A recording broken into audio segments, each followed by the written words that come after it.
मेरा point of view इस सारी सूरत हाल पर, देखिए अभी जो सारा कुछ हुआ, जो एक पूरी एक्सरसाइज हुई जिसमें हम लोगों का भी किरदार था, और फिर उसके बाद देखिए मामला एकदम से, जैसे वो कहते हैं ना कि आना भी था और नहीं भी आए, ये कुछ पता नहीं क्या खिचड़ी पका रहा है ये शख्स।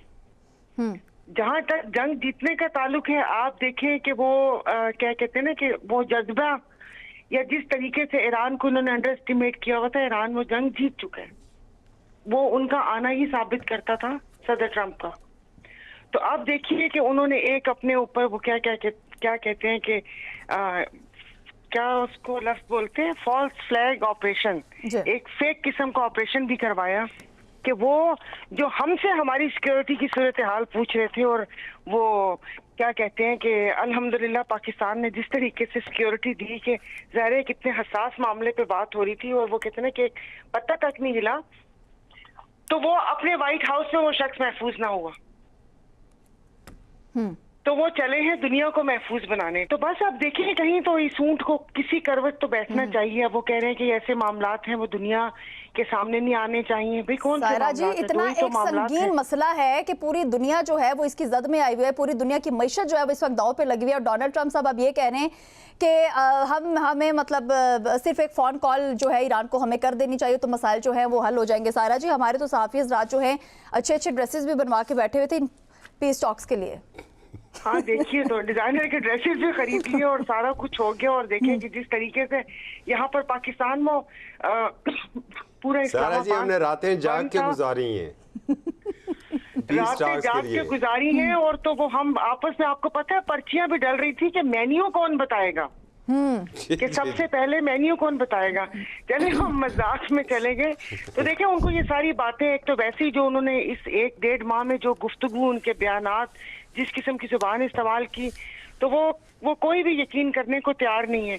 अब देखें कल उन्होंने अपने वो कहते हैं ना कि एक वो इतना, हालांकि इनकी हॉलीवुड की मूवीज तो इतनी अच्छी होती है कि जबरदस्त, कि वो फिर बॉलीवुड भी उससे सीखता है और बाकी दुनिया भी सीखती है। लेकिन वो कल वाला इनका जो स्क्रिप्ट था ना, परसों वाला, वो पिट गया कि वो बिल्कुल ही उन्होंने उसमें कोई तैयारी नहीं की। और ये देखिए अब शायद 1-1.5 साल बाद इसके ऊपर मूवी बने तो फिर हमें थोड़े से हकाइक पता चले, अगर शायद वो बताए हमें तो ये देखिए करना चाहिए। अब वही बात है कि दुनिया में आप देखें तो हर जंग के पीछे या तो इसराइल है या अमेरिका है, मतलब दोनों एक दूसरे के साथी हैं।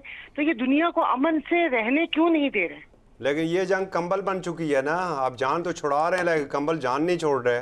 तो देखिए ना, वो अब जिस तरीके से उन्होंने वो यूक्रेन के साथ किया कि उन्होंने अपना सब कुछ सरेंडर कर दिया, तो ऐसे हो नहीं सकता ना। जी जी। तो आप मुझे बताएं कि एटमी वो उसकी हथियारों की बात है तो इनके तो सुप्रीम लीडर का उनका फतवा है कि नहीं, ये दुनिया के अमन के लिए नहीं है और वो नहीं बनाएंगे। लेकिन ऐसे कैसे हो सकता है कि आप अपने हाथ कटवाकर ये ट्रंप साहब के सामने सरेंडर कर ले कि जी ये जाहिर है जो कुछ भी उनकी एक वो कहते हैं कि अखलाकी जुर्रत, उनकी बहादुरी, वो दुनिया ने देख ली कि पूरी कौम उनके साथ है। तो मेरा नहीं ख्याल कि वो इनकी कोई बातें ऐसी वो मानी जाएंगी। और फिर ये वो कहते हैं ना कि इसको जवाब बनाकर एक रखना चाहते हैं। आप देखें जैसे साउथ कोरिया और नॉर्थ कोरिया जंग बंदी है ना कितने सालों से, मेरे ख्याल में 70 साल से ज्यादा हो गए हैं। जी जी, 70 साल से ज्यादा वो जंग बंदी में चल रहे हैं। तो शायद ये भी वो कहते हैं ना कि जंग बंदी को तूल देते रहेंगे, लेकिन ये कि वो अपना हमले का वो जो एक वो चीज है ना, वो उसको खत्म नहीं करेंगे कि भाई किसी वक्त भी कोई पॉलिसी चेंज हुई या देखा कि कहाँ से दुश्मन कमजोर हुआ तो वो दोबारा हमला करेंगे।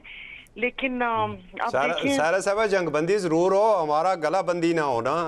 पूरी दुनिया की तो गला बंदी, बात गला बंदी तक पहुंच गई है।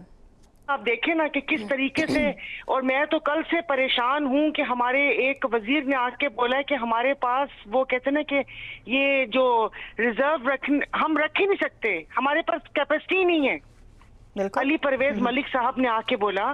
तो आप मुझे बताएं कि जो मुल्क के लिए जरूरी है चीज, फिर आप प्लीज अभी आपने उनकी साइड मत लीजिएगा। तो आप मुझे बताएं क्या मोटरवे जरूरी थी? क्या ये जो ग्रीन लाइन, ऑरेंज मेट्रो और पता नहीं क्या और तमाम चीजें जरूरी थी कि जो कर्जा लेकर वो बनाई और वो सब्सिडी उनको दे के वो हमारे गले पड़ी हुई है? मतलब जो जरूरी थी, जो जरूरी काम थे वो नहीं किए गए हैं।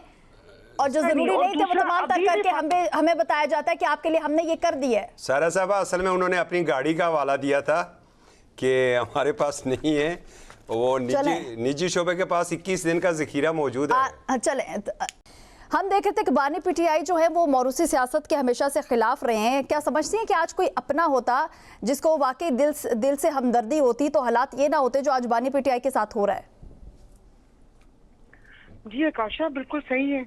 और अभी जो कहा उन्होंने वो भी सही है कि अब जो कुछ करे हुकूमत अवाम की नफ्स के ऊपर हाथ रखे और ये कि 2 कदम आगे बढ़ाए। अब ये नहीं कि राना सनाउल्लाह और मोहसिन नकवी चुपके से जाकर उन्हीं लोगों से मिले जिनके हाथ में कुछ नहीं है।